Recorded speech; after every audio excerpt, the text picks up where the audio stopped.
Anyway, what do we have? We have skill reveal, lancing steel and shattering steel, pretty big. Unified hideout FAQ. Okay.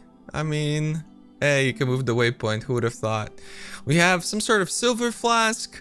Well, this is a short one, but it's editing your portal in your hideout. There's a veiled mod. And we also have Bestiary Delve and Incursion in Betrayal. Okay, that's actually a pretty big one. Right, we're releasing a number of new skills alongside the Betrayal League. 2 of these are new projectile skills, steel skills that use the new Impale effect. This looks so crappy. I mean, don't get me wrong. I think this will work, and there's so much scaling that you can get that it'll work. It's probably gonna be pretty strong, quite frankly. Worse frostplates? I think it's gonna be a better frostplates. Yeah, it literally can't be bad. But yeah, it's just kind of boring, you know? Just kind of boring. But I mean, it's another viable skill in the game. I can't see, I can't think how it wouldn't be able to work. Alright, Impale. Shattering Steel has a chance to impale, a new debuff that rewards repeat hits. Impaled enemies are covered in sharp metallic spikes, making any hits taken more painful for the enemy. When you impale an enemy, 10% of the unmitigated physical damage of the attack is stored.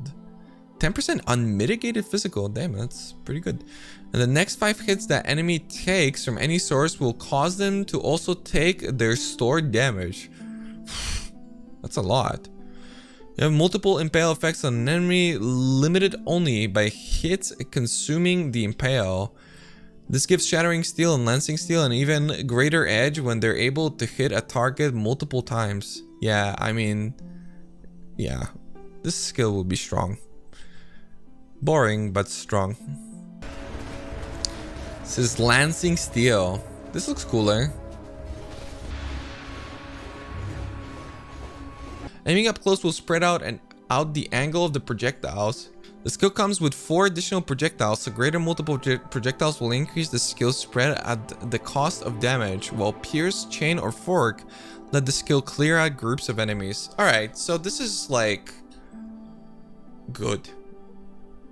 Like, just actually really good. The other skill is pretty good too, but this is like actually a good skill. You can control the spread, you can focus it, you've got good single target, and really no matter what values it is. You can scale it through multiple ways, because I believe all chain, Pierce, Chain, and Fork will work, to be honest. Yeah, it looks cooler from my perspective too. Like, less boring, because it's got that delayed effect that I like so much. Yeah, but this is kind of poorly portrayed here. It's difficult to establish because you don't see the cursor. But yeah, it works like freeze pulse with the spread, which is really cool. It's weird that that they would make these skills. Well, maybe they just want a guaranteed hit, right? Because it's kind of weird that it's a sword and an axe, and not like a mace and a staff, you know? These look like the sort of skills that would work no matter what, would be strong no matter what, and the base of the weapon kind of further establishes that rather than makes it tricky to optimize, which I would kind of prefer.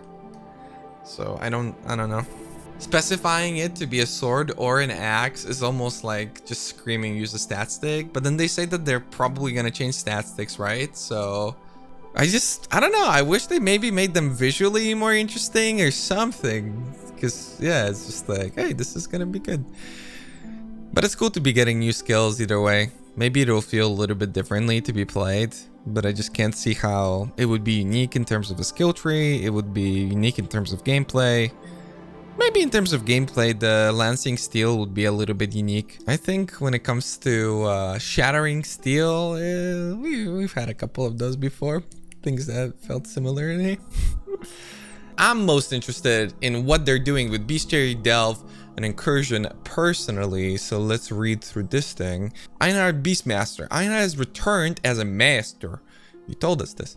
and you will meet him from Act 2 onwards. His missions involve hunting the area for one red beast and some yellow beasts. Cool. That's one of the things that I missed the most about Bestiary, because red beasts were kind of scary and yellow beasts kind of added a lot of funk. So I like that. Actually, this random difficulty in maps is really cool. That's also why I'm excited for the random assassins spawning in boss fights and stuff like that. I feel like that's the type of stuff that we really need on hardcore, especially where it just takes you by surprise. Although I would imagine the softcore players will feel like they're getting bullshitted out of XP a lot of times, but hey, maybe it's not gonna be that difficult. His missions aren't the only thing that made simpler. So is beast crafting. Yes. Oh wait, so beast crafting? Okay. Oh right, I remember Jonathan talked about it, that there's still beast crafting. I thought they're gonna just like put it with the other stuff that we've got available with the new master crafting bench thing that isn't the bench but is. So one red beast, don't need to worry about multiple red beasts and essentially messing yourself over because you use the red beast for one recipe and then 3 seconds later you're like, wait, this used up this beast, I needed it for the more important recipe, which was pretty annoying. And I mean, part of the complexity of Bestiary, but honestly, if you did the hard part, why should the easy part be difficult, right? Just confusing. Masters have account-wide favor levels, which determine which hideout decorations are available for purchase. Einhar's favorite level is proportional. Favorite level is proportional to how much of the bestiary you have completed. Oh, okay, that's cool. That's basically automatic. You'll need to capture one of every beast to fully level Einhar. Remember, this is now account-wide, so once your bestiary has been completed, you will not need to repeat it every league. Oh, that's actually so sick. Nico! Azurite Mine will appear from Act 4 onwards after you unsealed the mines. Delve otherwise remains largely unchanged from 3.4. Oh no! I mean, I'm kind of not happy with this, to be honest. That was good, but I would really hate for fossil farming to still be the same thing. I feel like they need to rebalance a lot of the encounters and have like more useful nodes closer to each other, less filler nodes. And I don't really mind being more in the mine. I just, whenever I am in the mine, I would like for it to be like impactful, have this feeling of progression, and not like I have to do 4 useless things to do 1 good thing. But that probably messes a lot with like the entire system. And I mean, at the end of the day, you can also have just going down as the reward. So we like fossil farming. Yeah, fossil farming is really yikes. But we don't really know how it's available. Alva can be encountered from Act 7 onwards. When you find her, she will open up to 3 consecutive incursion portals. 3? Okay. She only opens fewer than 3 if you need fewer than 3 to complete the current temple. Oh no, that's gonna be annoying. Whatever. Okay. What? That's kind of bullshit. I mean, they said that Incursion won't be coming back immediately because it's going to need major reworks to be like added to the game in a fun state, and they literally didn't do anything. I don't know how much I like this. I mean, it's not a core part of the experience per se, so I liked Incursion, but it just felt too much like a chore at some point. Running multiple incursions is cool, but they just didn't do anything with the drops, anything with the temple. I'm really surprised, to be honest. So that I assume that the loot is still completely randomized, the Omnitech is still the same, the temple layouts haven't been changed at all. I mean, I'm okay with it because I didn't dislike Incursion, but this is not what they said that they're going to be doing. A major rework that needed 3 months, you know. I understand that it only would have been part of the thing, but yeah, I mean, I hope people just won't get bored. I think with Delve, the fossil farmings also might be a problem, but maybe it's not. Like, it would be very different because obviously in Incursion, doing incursions and temple was like 30% of the gameplay, doing delves was like half of the gameplay, and Bestiary was just like an added on top. I think they did a fantastic job with Bestiary. Everything looks the way they described it. But yeah, Nico and Alva, I'm a little surprised slash disappointed. I really thought that with Incursion they had so much potential to do cool things, like not have randomized loot, like have returning architects depending on whether or not you beat an incursion. For instance, if you fail an incursion, then maybe you meet that like particular architect or set of architects because you failed it, so you didn't kill either. You have them like be in the temple but stronger if it's already in a room that you had completed, so the room is gonna be there anyway. Like, I don't know. And then the Omnitech is boring, the loot from it is boring. I wish you could steer the loot in some way.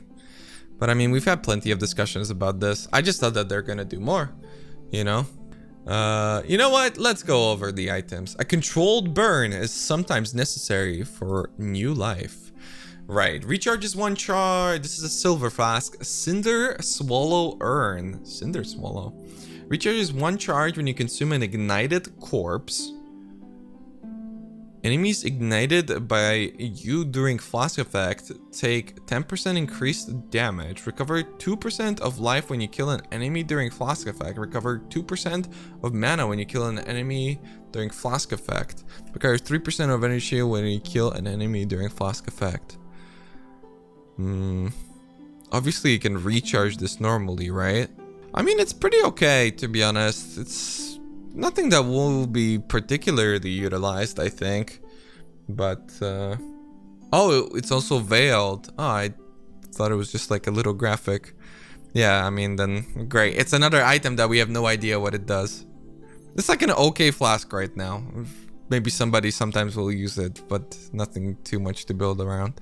However, here's a new veiled mod you may unveil in Betrayal, which is +1 to maximum endurance charges on a amulet.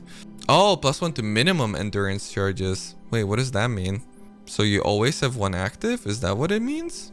Infinite discharge. I will assume you cannot go below 1 charge, so you cannot consume it. It means you will only be able to discharge if you have 2+ charges, confirmed by Mark. It's correct. Minimum means minimum. You can't do something which would take you below that number. You're at minimum charges. You can't lose, spend, consume in any way. Previously, your minimum charges was always 0. Anything that couldn't happen at 0 charges before, because you couldn't lose a charge, still can't happen when you're at your new higher minimum. Yeah, I think it's permanent. That would make sense, honestly. I think you just always have 1 endurance charge no matter what. You just generate whatever number of charges, and whatever you do, you just have 1 available. Hey, we've got a device in our hideout now, I assume, that you can edit and stuff, and it looks cool. I really, yeah, I don't know how this didn't happen like 6 years ago already, but okay.